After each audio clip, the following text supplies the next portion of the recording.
To change the background color of your Google spreadsheet, select all the spreadsheet,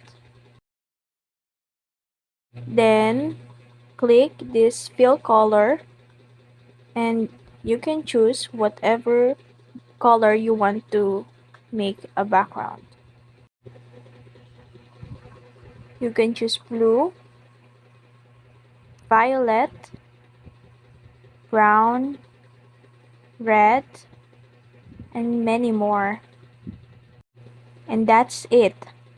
That's how you change the background of your Google spreadsheet.